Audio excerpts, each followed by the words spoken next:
I'm Kevin McPherson. We're doing this just about daily right now. It makes sense to do it, right? Because this is the point in the season in college basketball. We've got a national championship game tonight, but in so many ways, March Madness, when it starts sliding into April and May, you're still figuring a lot out. This time last year, Arkansas was announcing a new head coach.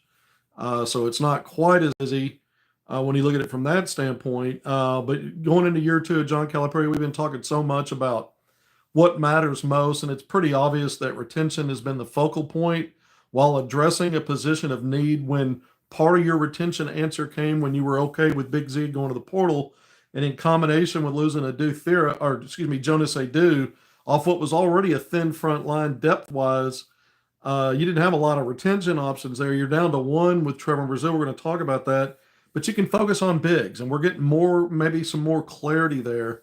That was in my caption, headline caption for this YouTube Live. Are we getting any closer to clarity? Well, I think we're getting, we know what the usual suspect names are, and we're talking what's available for retention right now.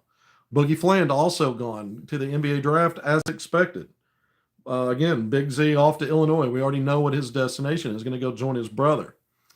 I wanted to give some. I said odds. I tweeted this out, kind of teasing what I was going to talk about tonight. Retention odds. I'll do percentage ranges, and I have a formula. The last time I was on, I was talking about, and then we're going to go through. By the way, we're going to talk retention. We're going to go through the signed players that are coming in and kind of look at it positionally with that combination of guys, and we're going to start counting heads and get to a roster number, and then we'll slide in two bigs that we think Arkansas may be close to finishing up, getting them as done deals and getting them as part of the next roster. And then we'll talk. I'm going to focus some on backcourt. We've talked about some backcourt players. You keep hearing Jessica Davis says she keeps hearing that DJ's leaving. That's a real strong possibility. And what have I been saying about DJ? We're going to talk retention. One of the things I've been saying about DJ is he's faced with a third consecutive season of teaming up with other 5-star guards. They're going to be playing on the ball a lot, and we saw what worked and what didn't work with DJ this year in terms of his comfort level playing off the ball when Boogie Flam was healthy. He was a much different player, a much better player, DJ consistently, when he was the primary ball handler and didn't have backcourt duties really to share. And so, he was one of those guys that took a little longer last year. Remember when he took his visit and I said there were some complications in terms of how long it might take, that he had privately committed, but there might be some complications in terms of how long it might take for him to make his commitment announcement. But here's a guy that has taken a hard look, before he made that visit. And, he visited later than some of the other retention guys, before coming on board in May. But I'm going to give some percentages here, and I'm going to start with, yesterday about grandma, my grandma, and I gave some, I threw out a little line she liked to use. Today we're going to talk grandpa. We're going to talk grandpa and my dad. Growing up here in the 501, the living room, we lived a couple of blocks away from our grandparents. It wasn't one of those righteous gemstone situations where we were all on the same compound and all kinds of crazy stuff's jumping off. Just a few blocks away in the same neighborhood. And so they were all over a lot for sporting events. So it was always Razorback basketball and football were the two big ones. But the other big sport that we paid attention to and gathered for was boxing. My grandfather was a boxer in the Navy. There were some folks during World War II, and they have some folks trying to talk him into, maybe even considering trying to be a professional boxer. He didn't do that. But man, we love boxing. I grew up on it. But one of the things back then, it was the glory days, the golden era for the heavyweight division, right? You're talking Muhammad Ali, Frazier, Foreman, Norton, some other big. I mean, you go down the list. There were so many of them. Those are the four that most people talk about. But one of the talking points, my dad had this calculation, and back then heavyweights in most divisions in the 70s and 80s, they were still going 15 rounds, and he had this calculation about what the matchups were, and the heavy hitters, even if the matchup wasn't all favorable for them, his puncher's chance, he had this calculation where he had a scale going from the favorite having a 75 to 85% chance of winning, and the other part of that being 10 to 15% chance for the heavy hitter. And he'd always research when they had their knockouts. Some guys were proficient getting them early, some late, and some in the middle, and he always had a calculation. So I'm going to give a sliding scale similar for the three guys that I think Arkansas has the best chance percentage-wise. And so I'm going to say that I'm going to use that 75 to 85% principle on guys like Carter Knox, Billy Richmond III. I think those two guys, Arkansas's probably got the best chance right now, just looking at it, and what I'm getting from the building up there in Fayetteville. When I say the building, we're talking across the street from Bud Walton Arena, the Performance Center where the offices are, that those are probably the best percentage chances of getting them back. So I'm going to give them the 75, 85% and leave that puncher's chance for some other program to throw around some wild money saying we're going to make you the focal point. You never close the door on that until an announcement's made and you're moving forward. I think Arkansas is going to more than likely take care of business there. I'm going to put Trevor Brazil in a 70 to 80 range, just a slight bit less in terms of my favorability that he comes back, and only because, remember, I've reported this. I was told that there was a bit of a low ball on that initial retention offer. That's not to say that hasn't been already ironed out and there's not going to be any issues there. But that's something that I had knowledge about a few days ago and talked about it here, just a few days ago. So anytime I hear something like that, a veteran guy that's, tested the pro waters, has transferred once before. We know he's not bashful about that, but he has been at Arkansas 3 years. All three of those guys, when I say Carter Knox, Billy Richmond, and Trevor Brazil, I'm not sure that Arkansas in the last 10 or so games had as much improvement as they did from those three players. Jonas Adu got better. We certainly saw improvement with him. But there's a big difference there. Here's an all-league performer coming out of Tennessee, a guy that helped the team to Elite Eight. It was about overcoming an injury for him. There really weren't any question marks there. But Trevor Brazil, as good as he was through Maui 3 years ago, how long it's been, we weren't sure we'd ever see a consistent guy that could go out and string together some doubles and just go play like he did. Carter Knox and Billy Richmond, even though they were 5 stars, one of those McDonald's All-American, that's always a crapshoot moving to the next level. And both of those guys got exponentially better, as did Trevor Brazil, relative to consistency for Brazil. It's not that we hadn't seen flashes of it, but we saw him consistently. So I'm not sure that any three players on that team last year improved as much as those three did when you look at the final stretch of the season going into where you had to win big games in conference play, the best conference in the country, bar none. And you proved it against really good teams, and you proved it again in the NCAA tournament. All of those guys did. I mean, technically, Carter Knox, 20 points in Arkansas's last outing, the loss to Texas Tech, was Arkansas's best player in that game. I know Nelly scored 30, but he took a ton of bad shots. Carter Knox was efficient as hell and had a really strong tournament, as did Billy Richmond III, especially against St. John's. Trevor Brazil ended up averaging double-figure scoring in all 3 tournament games. Had 3 double-doubles in the last 9 games, and I think in that stretch, Brazil averaged 11.3 points, 9.2 rebounds, over a block per game. But I think in that stretch as well, he had a handful of games where he had multiple 3-point makes. And 3 of those, I think 5 games with multiple 3-point makes in his last 9 games, and 3 of those 5 or 6, he had 6 of 9 games. He had more than 1 3 made, and half of those 3, he had 3 made threes in games.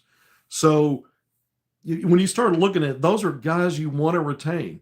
I'm looking at when we get back and go back and circle around and talk about guys like Malik Ewan and Nick Pringle and what their strengths and weaknesses are, what they don't bring to the table. It puts a bigger magnifying glass on the value of Trevor Brazil, because he can stretch the floor. He can defend the rim. Oh, by the way, he's versatile enough to play the 4 and then hold down the fort for a while, or based on matchups at the 5. So to me, I'm glad that percentage-wise, these guys are pretty high percentage in my books. Again, 75 to 80% scale for me for Knox and Richmond to retain those guys. Trevin maybe a tick below that. It's how I see it right now. If something else changes, I get more information, I'll move this around. Everything's fluid and things change quickly, or you get more information at different times that changes your perception of it. 70 to 80% again for Brazil. So I feel good. That gives me good vibes about those guys coming back. Adu Thero, the last time I talked about this, I said I was close to 50-50 just based on the heavy NIL Arkansas's chasing him with, and the relationship, not only with him, but his dad with Cal. But he's also got legitimate pro prospects and would likely get drafted. Then you're weighing what all matters to you. How much of it is about the price tag with NIL right now, maybe being as good, comparable, or better than what you might get in a guaranteed contract as a middle to back end second round guy. Maybe he can figure out a way to find a team to do that. Maybe it's smart for him to test the draft waters, see if he's invited to the combine, and then also have a plan to come back. But then you're still kind of in a wait and see game with that. And you got to still recruit if that's the case. But there's a lot of things going into this. But I said the last time I was talking about it, I was close to 50-50 on Thero, but slightly leaning toward on the other side of 50 that maybe he just goes pro. That's what I said. I don't remember which one of these episodes. I'm doing a lot of these now, but I did say that. All right. So, when I think about that, I'm still kind of there. I still kind of lean toward, just slightly, let's call it 51-49 that he leaves. I hope it's wrong. I hope they keep him, but I'm going to say 51-49. I'll cut it that close and pick a side. So I'm picking a side, 51-49. With DJ Wagner, I'm about on that 50-50 line as well. But I'm going to go ahead and give myself a chance to talk about more guards and say 51-49 that he leaves. The idea that he's going to go. So I'm going to do that, and that gives me the nod to talk about some more possible replacements to add another guard, because we've been talking about that for a while, and certainly Arkansas has been looking at doing that, because we brought intel on the connection with Wilkerson, who appears now likely to be heading to Indiana. Nothing official on that, so I'm not 100% giving up on it. So DJ 51% that he goes, 49% that he stays. I'm on the fence there, basically. And there's reasons to think that he would stay. I mean, look at the family. I mean, the family and the ties to Calipari, to Kenny Payne. We know, but all this is documented. DJ's been with Cal for 2 years. He got better. He didn't get better as a 3-point shooter. He didn't really get better as in terms of taking care of the basketball. But he improved his scoring. He proved to be a very valuable downhill slasher. Not a good 3-point shooter, but he hit some big ones in big games. He had big second halves of games when Arkansas really needed it. A tough defender, not a quick twitch kind of guy, but a very impactful guy nonetheless. Driving, he's not necessarily blowing by people, but once he gets downhill, he's got a strong enough frame where, and just quick enough where he got enough space to finish. And he was pretty good at that. A good free throw shooter, around 80%, a little bit better than he was at Kentucky. So he showed improvement. Pretty good defender in a lot of scenarios. So there's plenty of reasons that you'd want to keep DJ Wagner, especially all that experience. But I've kind of gone through the percentages there. So for now, I slightly lean that maybe Thero and DJ are both gone, but I'm so close to being 50-50 that both of them coming back, no surprise at all. And I think the NIL will be make it worth their, worth it for them, on top of the fact that both of those guys had big roles. I mean, Thero was Arkansas's best player before he got hurt. We just talked about DJ and what he meant. And then he started to flourish relative to what he was doing before the attrition caused him to be the primary ball handler for most of the game. So there's plenty of reasons for those guys to come back. And that's why, but I'm close on the borderline here, because remember, DJ is going to have to, Darius Acuff is coming in, one of your signed guys, to be a primary handler. And so DJ is going to be back to facing that. He dealt with some of that, dealing with that ankle injury at Kentucky, and other guys. They rotated guys based on different things to be the on-ball guy. And everybody but DJ, when it wasn't their turn to be on the ball, when they were off the ball, they were snipers. That's something that this Arkansas team missed last year. They didn't really have a sniper. DJ's not part of a solution for that. That's one thing I do know. For all the positives, you don't move a needle there. Not saying he can't improve and be a little better percentage wise, but he's not going to be a guy, in my opinion, that really helps move the needle as what we identified as one of the 3 or 4 glaring weaknesses even before the season started. One of it was 3-point shooting. Where's it coming from? How do you get efficient there? We keep talking about look around the Final Four, look around the Elite Eight, look around the SEC, regardless of teams that advance in the tournament that had a better year than you did for the most part. A lot of these teams, were proficient from 3 and more consistent from 3. So we're going to talk about some of that stuff here as we move forward. So I've gone through some of the retention stuff. We know who the signed players are. I just mentioned it. Darius Acuff Jr., Malik Thomas at the 2, Acuff at the 1, Isaiah Sealy and Kareem Rattal. You've got a wing combo, you've got a 3-4 combo in that group, and I tend to think you're expanding your roster at a minimum to 11, and those guys are probably back end of that.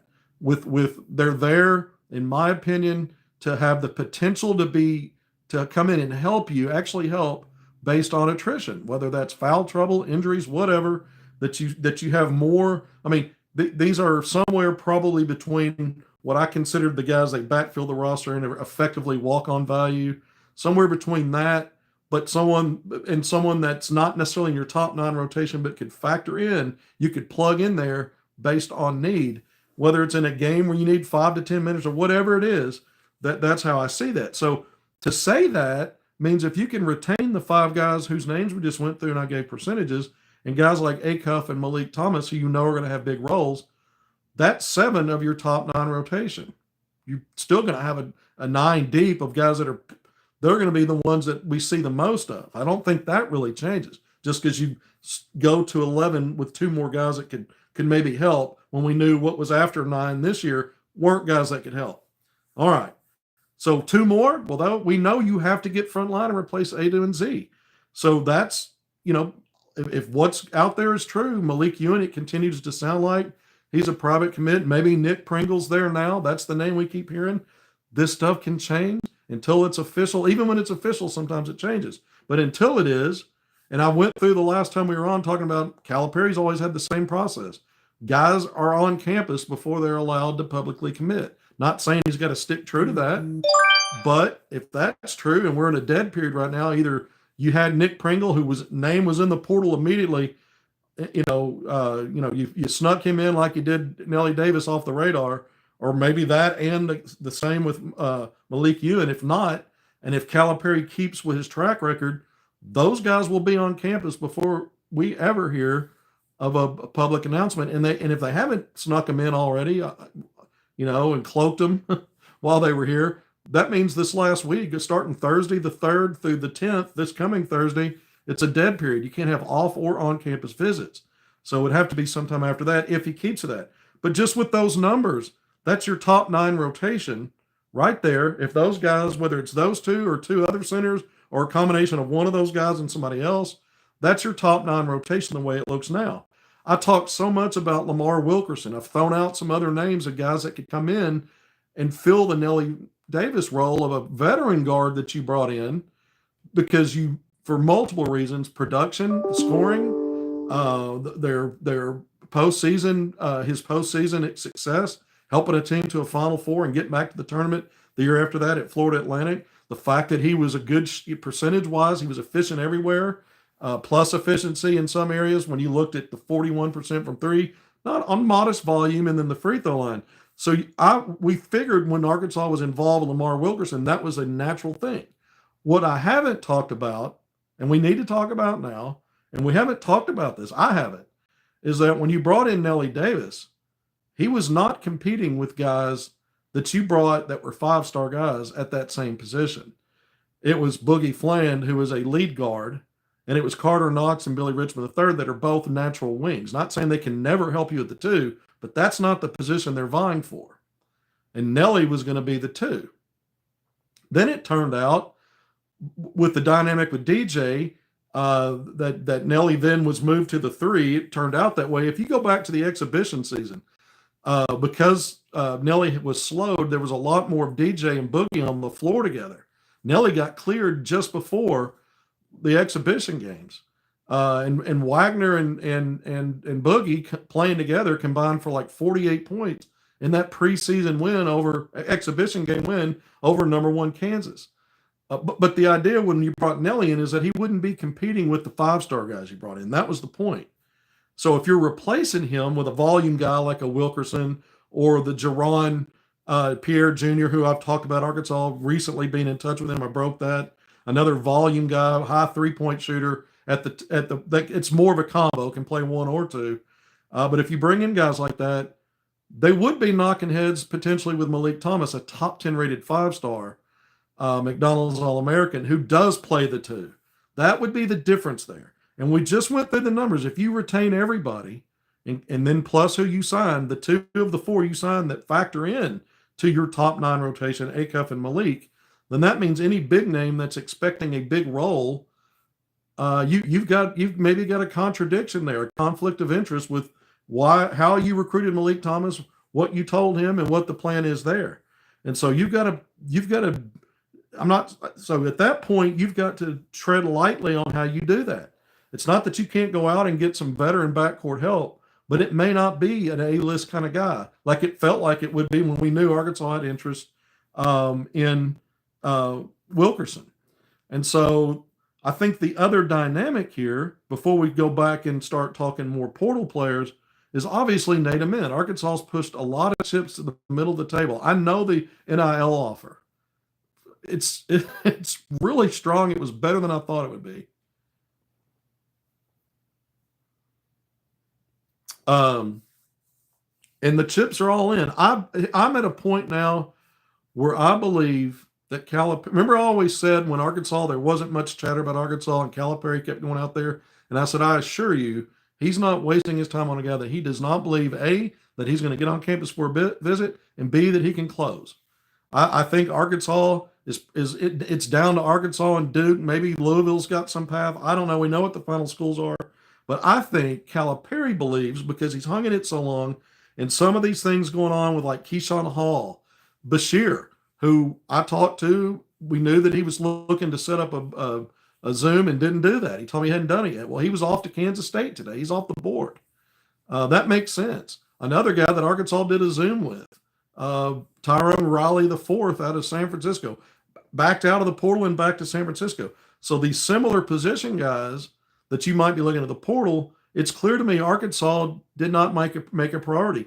Keyshawn Hall was only going to be a priority if Arkansas didn't feel where it needed to be with Ament and or Adu Thero, even though they're not the same skill-wise, they're still that 3-4, that bigger jumbo wing guy, different strengths, but only 1 or 2 of those guys that could you marry together, not 3. And Keyshawn Hall's the odd man out. Why? Retention with Thero trumps an unknown, even with a guy that's a really good producer who has an expectation to be the guy. And then also, amen. I mean, Arkansas's put a lot of time in a guy that's going to be a top 10 pick and can help this team, especially shooting. That's one of the things. Arkansas may feel like they're going to get him. I think Calipari, I believe this right now. I think Calipari thinks he's going to get him and or Adu Thero. I think he feels good about getting at least one of those guys. And he may think he's got a real path of getting both. And I think you can get both. And I don't think that's a conflict because they're so much different. They bring different things to the table. So 11, and then and we know the top 9, but if you add Ament, now you're at 12. Now you're at 12. If you kept everybody in retention, the 5 names that we went through, then you would be at 12. I've said all along, I think Arkansas is probably going to keep 3 to 5. They lost Big Z. That was one of the 5 I was counting. So it was down to 4. Thero, when I was saying those things, I was thinking probably gone to the draft. Arkansas's made a hard push there, so it's back to maybe 5. Maybe they only keep 3. I gave the percentages. The 3 that I see hot that are likely, it's only 3 guys. I went through it. The other ones I'm almost 50-50 on, DJ and Adu Thero. So there's more than one way this can work out, but I believe Calipari is supremely confident when it comes to Thero and or Nate Ament that he's going to get one or both of those guys. He may not get either, but I'm convinced when I see these other portal moves that he's not letting go of the rope on either one right now. Now that could change at any moment. We could hear something and maybe something else in real time. As I say this now, I'm just looking at conversations I'd had with players, other people that cover recruiting nationally, and other folks that are tied to some of these decisions. Things change really quickly. So what I think now, based on the last 2 or 3 days, could change on what goes on later today, tonight. The Final Four is over. The House ruling comes down. A lot of things are going to start to move and be different, and so that could change the landscape again. But I said all that to say that if you had some combination of that 11 or 12, you're in great shape in many ways.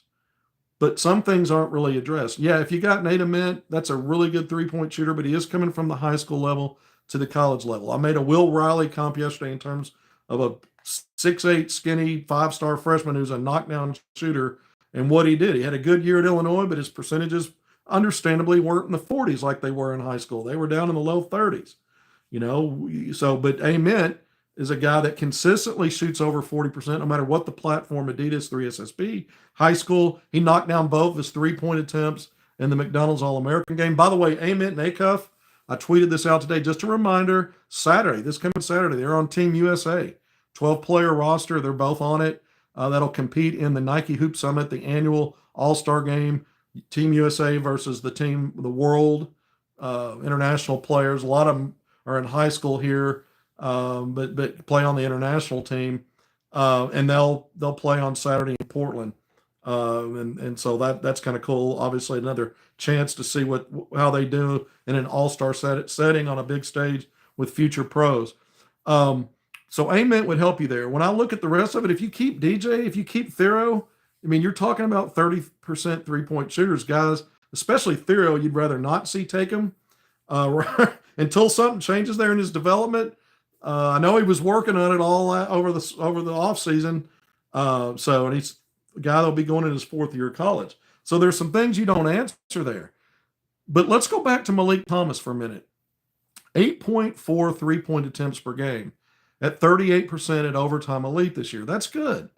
That's good. It's a big volume of takes, and it's a good percentage. You wonder, I remember, Carter Knox was a guy that was slightly, I think he was around 34 or 35%. He may have been 36%. I got to go back and look at that. But if you remember at Arkansas, he started off so poorly shooting. I mean, he was down in the single digits for a while from 3 and not very good overall. And he learned how to play the college game. Big, strong guy, learned to take his shots, learned where the spots were, what are good shots, what are not good shots, what's a good time to take a shot, how do I use my frame and create doubt in a defender's mind because now I can get to the basket and get to the free throw line. Maybe he's playing off just a little bit, scared about me driving. I can take a 3 here. He started to learn the nuances of when to shoot. And by the end of the year, he finished 35 of 100, exactly, 35%. That might have tracked with what he did at Overtime Elite the year before. But Malik Thomas is a guy that, in my mind, is higher percentage and higher volume than Carter was while he was there. And he's a 2-guard. He's a guy that's looking, he's a more smooth operator when it comes to getting into his shot craft, and an energy guy. His energy I mentioned before reminds me of Nick Smith Jr., but maybe Arkansas feels like if they get Nate Ament in combination with a Malik Thomas, I think Acuff's, if I see him shoot 35% as a freshman, I'm good with that. If he can get to 35, I'm fine with that. He's been real streaky. He didn't have a good shooting game in the McDonald's All-American. Who cares? I watched his statistically all year long at IMG Academy, and he was up and down. Some games he was 50%, 4 of 8, or 2 of 9, or it was up and down. So if you can get him at 35%, you'll take that. I still think Arkansas needs, a guy, and that's a volume improving from the college level knockdown shooter. And so maybe Ament helps that out of high school, but I'm talking proven. And we went through Wilkerson and the volume of points, and we know Jerron Pierre Jr., similar thing. And maybe Arkansas's vision for Malik and his role, we've said he's going to have a role. He's going to be a big part of that group, that first group, that top 9. Maybe they've got him in as a day one starter. And if that's the case, then those other names don't make a whole lot of sense because you're going to have to pay a lot of NIL for those guys. On top of, they're going to have expectations for roles.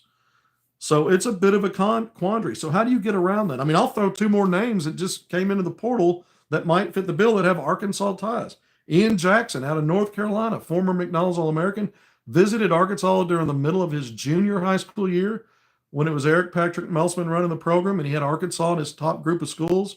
North Carolina, Kentucky, Calipari recruited him, right? Into the portal, 6'4" guard.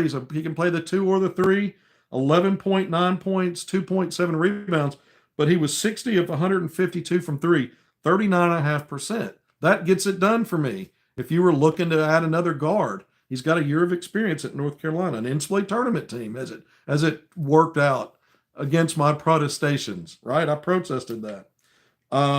Another name, and so we'll keep an eye on it. Another name, Wesley Yates III, transferred and to play out of Washington to play with Eric Patrick Melsman out at Southern Cal this year.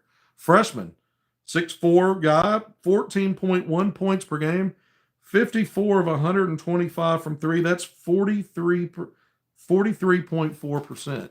Another clip, man, a guy it's not the kind of volume of guys like, when you looked at Lamar Wilkerson and Jerome Pierre Sr., but they're also guys that didn't have those kind of roles, younger players, right? Freshmen. So they weren't veteran guys, and they're playing at the high major level, not in the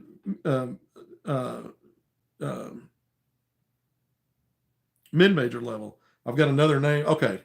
I was looking for this. Here he is. So it got me to thinking, what else could you do there? Especially if DJ leaves, because then you do have an opening.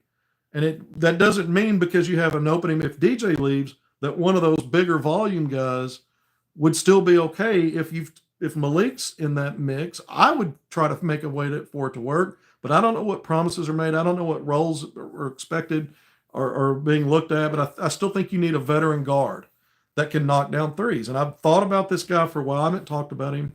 But a guy that hit the portal out of Oklahoma, that's a journeyman. He's been around. He's played 4 years at the mid-major level. Played a year at Oklahoma. He hit the portal recently. Duke Miles, a 6'2" guard.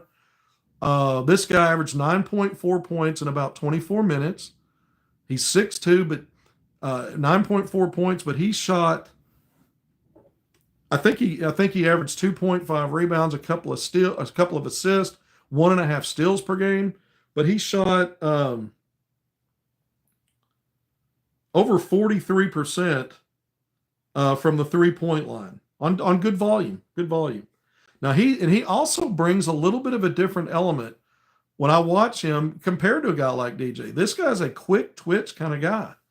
He's really and he does not hesitate to get into his shot. He's one of those guys that reads defenses really well, gets to the right spots, and has a quick trigger. And he's a guy that can be really scrappy and pesky defensively. At Oklahoma, they do a really good job. Porter Moser, everywhere he's been, does a good job of having teams that are efficient from 2, from 3. They're good at the free throw line. So the system might have helped him a little bit, but he was a guy at High Point the year before. It was scoring 15 a game. The year before that, his third year at Troy, he was in double-figure scoring there, and he came to OU, and he was just below 10 points per game at about 24 minutes. What's he in the portal looking for? Does he want to go back to the mid-major level? I'm assuming he's either testing waters for NIL, and what other opportunity? Does he expect a bigger role somewhere else? Maybe. But I'm just throwing out a name. There are other guys we could talk about. But Duke Miles becomes interesting for me if you lose DJ Wagner, because maybe he could help you a little bit on the one at times, but certainly as a knockdown shooter, he's 80+%, 83% from the free throw line. I mentioned 43% from 3. And by the way, his overall field goal shooting is like 51%. So he takes good shots. This is a good player, man. So I don't know if a Duke Miles, if there's anything there. It's just an example of maybe you're not going after a guy that was averaging 20-something points at the mid-major level that's looking for the bigger bag. Maybe Miles is looking for a bigger bag than he got at OU, but maybe it would be a situation where he'd be okay with not being the guy in the backcourt again, and maybe just make a little more money, maybe play for a team. new opportunity. I don't know. I don't know the dynamics there. I've spent a lot of time on that just to throw out some examples. But I tell you, I maintain that Arkansas's areas they need to get better: 3-point shooting, physicality, depth. So if you expand the roster, you're going to take care of the depth, right? Now we got to pay attention to retention, because that helps answer your program continuity part of it. That wasn't a weakness, because you're in a year one of a coach who did a good job with continuity. He brought guys with him that played for him. He brought guys out of the high school ranks that he'd recruited for over a year. There's some level of continuity there because they already have relationship. They already have expectations. They've already shown those guys and planned for how they're going to use them. So continuity wasn't part of the problem, but it could be if you can't retain guys. But what we did know was physicality, bigger bodies. I think Ewan and Pringle bring that when you compare them to the builds of guys like Jonas Adu, especially Big Z. You're going to be collectively better on the glass. Ewan's rebounding numbers coming out of Florida State, I mentioned this before, that they're similar to what Jonas Adu was doing. Adu, a better defender, a better rim protector. You know, it's funny. Ewan had 9 double-doubles this past year, averaging 14.2 points and 7.6 rebounds per game in only 26 minutes. His playing time at Florida State was very similar to what Adu was coming out of Tennessee. But what I really notice is not only is he a strong offensive rebounder, 3.1 per game, but in his 9 double-doubles, he had 5 consecutive those in January, all in ACC play. So it wasn't 5 straight playing some cream puffs in non-conference. Even though the ACC wasn't a great conference, it's still a high major school, and you know those programs have good players, really good players in some cases. But he had 5 straight double-doubles. And I kept looking at those numbers, and in those games, in those 5 games, you know, he can assist a little bit. He had big rebounds and points, obviously. But in 2 of those 5 games, he had multiple block shots. 2 other ones, he had at least 1 block. And when you look at him, he averaged 0.8 blocks per game. No, he's not a rim protector, but maybe, you know, maybe he'll give you here and there a block here and there. You expect that from a 6'11" guy. And maybe there's some room in a different system where maybe he's just a little bit better there. I'm not trying to sell you on the idea that this guy's a rim protector, but he is a big body. He does take up space. I'm not going to say he's the most physical guy in the world, but he does get a lot of rebounds, and maybe to say he's not a rim protector is true, but there's maybe a little something there where he gives you a block per game. Maybe if he gets a few more minutes, I don't know what I got to think he's going to play a lot of minutes. And if he's healthy, you know, Jonas Adu would have played more minutes had he been healthy. You can't really look at his minutes and say, well, that's, you know, maybe this guy gets a few more minutes and gives you a block per game. Nick Pringle, who's more physical, he's not a rim protector either. Arkansas was one of the best shot blocking teams in the country last year. Where they had other issues was not closing out defensive possessions with rebounds. A lot of their block shots went right back to the offense for a layup, you know? So good initial defense through the clock, and then you can't close it out. So these guys more physical, better, especially Pringle, better rebounders when you look at it collectively. Pringle actually was a little bit better of a shot blocker at Alabama in his final year there than he was this last year. It's just really not his game. He didn't block a lot of shots. I think in 4 years, because he started out at Wofford as a freshman back in, I don't know, a million years ago. You know how it is now. Guys seem like they're never going to leave the college game. If you're recruiting them and you get them, that could be a good thing. The rest of them, you know, you're like, when are they going to leave? You know, we got to play that guy again. But Pringle's, I think, got like 50-something blocks in parts of 4 different seasons. 1 at Wofford, 2 at Alabama, and then last year at South Carolina as a starter. So that's not his game. So where you gain in the physicality and bigger bodies, wider bodies, space eating, guys are going to be active. Pringle's really active inside though. And sometimes rim protection's not just about blocking shots. That's the primary way to do it. But another way to do it is just to obstruct. You know, some guys don't want your contact if they know you're that guy. You know, that may change their path a little bit. They may not get as clean of a look. There's no doubt if your guards can't gamble as much when you don't have backline shot blockers. That's why I go back to Trevor Brazil. When he's on the court, he really complimented Jonas Adu. He blocked shots, and he's now becoming a much more consistent rebounder dealing with physicality. He may not be a physical player. He may not be a back to the basket player on offense, but he's got qualities now that show that he's dealing with physicality better. So you pair him up with either one of those guys when they're on the court, and it's not like all is lost for Arkansas. Adu Thero, if you get him back, he's a good rebounder, but he's also likes to mix it up physically. He's got nice bounce, and he's a guy that was, averaging 0.7, blocked per game. He's not a five, he's not playing the 5 spot and defending the rim like that. But maybe by committee, there's enough physicality based on what you might get in retention plus these two guys. Neither one of these guys stretch the floor. We've talked about that so much when we talk the two bigs. If it is Ewan and Pringle, let's just say it is for now. They're not going to give you stretch the floor like Big Z did, right? And we've just gone through the backcourt. You're hoping Malik Thomas it translates. If you get Nate Ament, you hope that he continues to be a guy that really changes how defenses have to deal with Arkansas and can hit them in a nice clip. Again, I go back to Carter Knox. He shot like 40+% in the last 10 or so games when when he was really getting better at his shot selection and confident. Is he a guy that I don't ever envision him as being a high volume 3-point shot taker? But maybe he improves it enough in combination with 2 or 3. I mean, you got to hope for that, because when I look at this and we just went through the names of how it's looking right now, I don't see that Arkansas moved the needle in answer to a need, and that was to get better at the 3-point shooting. So I'm talking about maybe ways to get there, but it's not obvious. It doesn't feel like they're going to address that, Bailey. Duke Miles committed to Virginia. Did I miss that? I've talked to Duke Miles.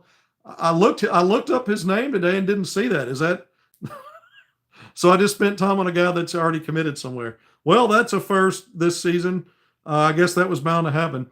But it's an example also of a guy that maybe you find a guy. I mentioned that maybe you find a guy like that will give, that doesn't have to be a heavy role guy and is okay with that. He's been around the block and can give you some good percentages. I think the other thing is with Carter, he is also a guy, depending upon who you run on the court, that maybe he's developed enough with his ball handling. He's not a great ball handler. He's still a little bit turnover prone, but maybe through the summer, maybe there's times that he can help you at the 2, and be some depth there. And thank you, James Billingsley. I want to give you credit for that, for correcting me. If Duke Miles is committed to Virginia, I completely missed that. All right, we're almost 43 minutes in. We kind of went through what makes sense. The physicality part and the needs, the depth part of the front line, all that remains to be seen, because even if you get the 2 names out of the portal, you're still keeping an eye on Thero and Trevor Brazil, and you're going to have answers for those guys if either one or both leave. And so the work's not done there, but at least it looks like they're addressing those needs while they're giving up maybe some floor spacing with not having Z at the 5 because of the 3-point shooting in May. But the other thing is Ewan, because he can handle the ball away from the basket, out high, and get.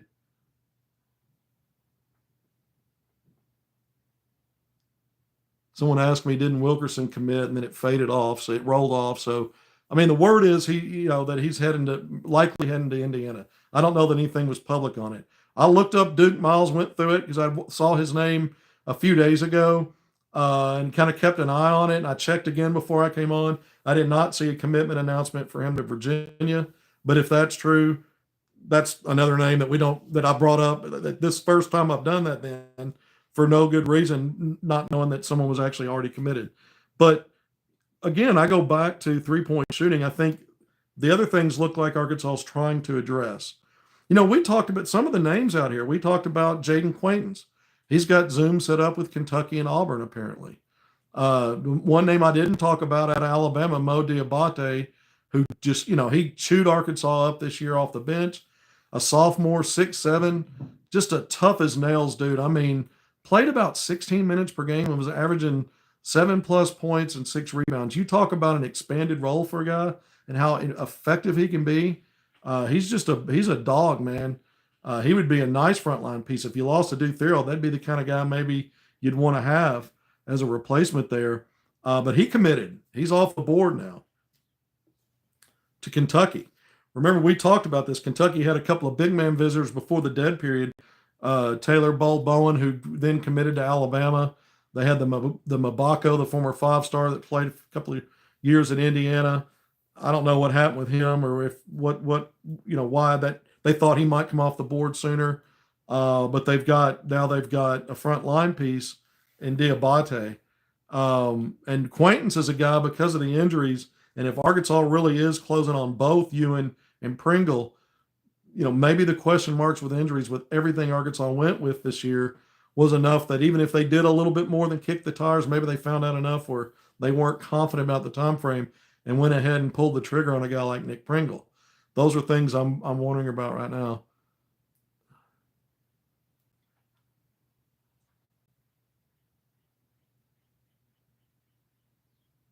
Big time player that was going in the portal that I wouldn't mention. I can't. The name's out there now, but I can't tell you which one it is because I was just asked, please don't do that. I told him I want to talk about this at some point, and now I've just been asked not to. So I'll tell you this: if it gets to a point where there's a commitment announcement on that player, then I'm going to ask permission one more time. Hey, can I go ahead and do that? I know you were the source and didn't have to share that with me, but it doesn't really matter now. Can I say what it is? But thank you for bringing that up. I did mention that. All right, 46 minutes in, I'm going to wrap it up. It's national championship night. Remember this time a year ago, it was John Calipari being invited to be the head hog, and that's when everything kind of went down. And I remember it was an interesting time for me reporting on all this stuff because I had one Razorback legend who's a friend let me know it's going to be John Calipari. That was on Sunday. I think it was Sunday. It was over the weekend. And I talked to one of the top national recruiting reporters that breaks a lot of this stuff. And he's like, man, Cal likes attention. We're hearing this too, but I'm not sure. And then I had another former Razorback reach out to me about it. And both Razorbacks had it from someone different. I was liking it. I was feeling, man, is there a chance here? And I wanted to believe it, but I had stepped out so strongly about the Eric Patrick Melsman reporting that I was doing for a while. I caught a ton of flack from fans, from people I work with, do segments with on Drive Time Sports, shouting me down on the air for suggesting that Melsman wasn't going to stick around. And I went through so much of that. Even though I was vindicated on it, it was too soon because he had just left. Everything happened really fast within about a week, and I just was trigger shy. And I didn't have enough. I didn't have a source from inside the administration to firm it up for me. But I did have a couple of good sources. They ended up being right. But I in combination with not wanting to get that wrong on a name like John Calipari and talking to one national guy that says, you know what, he likes the attention. This may be a thing, but it could be one of those things that it doesn't sail quite right. So that's my story. That's kind of how it played out. The guy that broke it, works for the same media company as Pig Trail Nation, KNWA, who I'm part of. And so those conversations were going on. I knew he was trying to get another confirmation to firm it up when he was in real time when that was happening too. So good for him for having those stones to go out there and put it out there. He had good sources. It turns out mine were, but again, I was gun shy, and that's on me. I had an opportunity there. I was 2 or 3 times close to putting that tweet out. I had it saved in my drafts, and I just couldn't do it. I actually had it called up, and I refused to do it. All right. Once again, I went long, nearly 50 minutes. Thanks for joining me on HogvilleNET YouTube Live. I'm Kevin McPherson. Please hit subscribe, like, or share if you haven't done it already. But if something breaks tonight, we'll be back on national championship game. I'm pulling for Houston. Don't care about the SEC once Arkansas's out. The league had a great showing and backed up what was called the greatest league ever when you looked at how the tournament played out, with so many teams not only being invited but advancing, getting to Sweet 16, getting half the Final Four, all that. Great. Houston Cougars, go get them. Until next time, thanks for being here. Take care. We'll see you then.